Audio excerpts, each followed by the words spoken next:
दोस्तों, तारीख थी 14 अगस्त 1947। आज से तकरीबन 73 साल पहले चारों तरफ गहमा गहमी का माहौल था। एक तरफ लोगों के अंदर आजादी को लेकर उत्साह बढ़ता जा रहा था, मगर दूसरी तरफ अखंड भारत दो हिस्सों में बंटने की तैयारी पर था। समय रात के करीब 9 बज रहे थे। बिजली की गड़गड़ाहट के साथ दिल्ली की सड़कों पर जबरदस्त बारिश हो रही थी। अलग अलग जगह से आकर लोग रायसीना हिल्स पर इकट्ठे हो रहे थे। कुछ ही देर में लाखों की तादाद में लोग इकट्ठे हो चुके थे। रात के करीब 10 बजे जवाहरलाल नेहरू, सरदार वल्लभ भाई पटेल और राजेंद्र प्रसाद और माउंटबेटन वायसराय हाउस पहुँचे। अब कुछ ही समय बचा था भारत को आजाद होने में। कुछ लोगों के चेहरे पर मायूसी थी तो कुछ लोगों में उत्साह। और यहाँ पर जवाहरलाल नेहरू अपनी स्पीच शुरू करते हैं।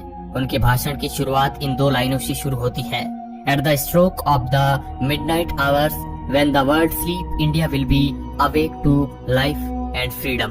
कुछ ही देर बाद वह घड़ी आ ही गई जब भारत ने आजादी की सांसें ली। रात 12 बजे शंखनाद से हमारे देश की आजादी का आरंभ हुआ था, जिसमें ग्राउंड पर खड़े लोग महात्मा गांधी के नाम के नारे लगाए जा रहे थे। और जो लोग अपने घरों में ये भाषण और सब कुछ रेडियो पर सुन रहे थे, उनकी भी खुशी का कोई ठिकाना नहीं था, क्योंकि उस समय भारत एक आजाद परिंदा हो गया था, जिसका हमने करीब 200 सालों से इंतजार किया था। 14 अगस्त सन 1947 में रात भर बारिश के बाद सुबह आसमान बिल्कुल साफ था। जब सुबह 8:30 बजे पंडित नेहरू और उनके कैबिनेट ने शपथ ली, और जिसके बाद ब्रिटिशर्स का झंडा हटाकर आजाद हिंद का झंडा लहराया गया, जिसे देख सभी की छाती चौड़ी हो गई थी, क्योंकि अब हमें वो झंडा दिखने लगा था जिसे हम बरसों से देखना चाहते थे।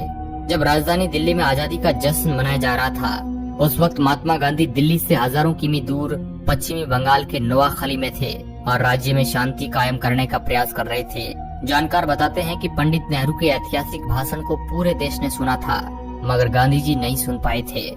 14 अगस्त 1947 की ऐसी रात जब लोग सोए तो गुलाम देश में थे, लेकिन अगली सुबह उनकी आजादी की सुबह थी। लेकिन जितनी खुशी हमें आजाद होने में थी, उतना ही गम अखंड भारत के टूट जाने में था, क्योंकि दोस्तों भारत ने अपना 3,46,737 किलोमीटर का एरिया पाकिस्तान के रूप में खो दिया। करोड़ों की संख्या में लोग भारत से अलग हो गए थे। जो लोग कुछ समय पहले ही भाई की तरह जिंदगी जी रहे थे, वे अब एक दूसरे की जान के दुश्मन बन चुके थे, क्योंकि 14 अगस्त की रात 12 बजे भारत और पाकिस्तान का विभाजन हो गया। भारत 2 हिस्सों में बट गया, जिसमें एक हिस्सा पाकिस्तान और दूसरा हिस्सा हिंदुस्तान के नाम हो गया था, जिस वजह से कई सारे दंगे हुए। जो लोग खुद को पाकिस्तान में सुरक्षित महसूस समझते थे, वे वहां चले गए, और जो लोग भारत में सुरक्षित महसूस कर रहे थे, वे यहाँ पर आ गए। कहा जाता है कि करोड़ों लोग पलायन को मजबूर हो गए थे। इन दंगों में हजारों लोग मौत के घाट उतर गए थे। ये उस समय दुनिया का संभवतः सबसे बड़ा विस्थापन था, और ये सारा खेल अंग्रेजी हुकूमत का ही था, जिसने डिवाइड एंड रूल का खेल पहले से ही खेल रखा था, जहाँ पर उन्होंने हिंदुस्तान के अंदर हिंदू और मुस्लिम के बीज भर दिए थे। वरना आजादी के पहले तक हम सभी भाइयों की तरह साथ में जी रहे थे। वो तो अंग्रेज ही थे जिन्होंने हमें हमारी जाति के आधार पर हमारा व्यक्तित्व याद दिलाया, जिसके बाद हम आपस में ही लड़ने लगे। और दोस्तों, हिंदुस्तान और पाकिस्तान के विभाजन की सबसे बड़ी वजह ये भी थी कि मोहम्मद अली जिन्ना देश के पहले प्रधानमंत्री बनना चाहते थे, लेकिन पंडित जवाहरलाल नेहरू को प्रधानमंत्री बनाने का वादा महात्मा गांधी पहले ही कर चुके थे, जिस वजह से मोहम्मद अली जिन्ना ने अपना अलग देश मांगा, और इसी वजह से ये सारा फसाद शुरू हुआ, जो 15 अगस्त सन 1947 में खत्म हुआ।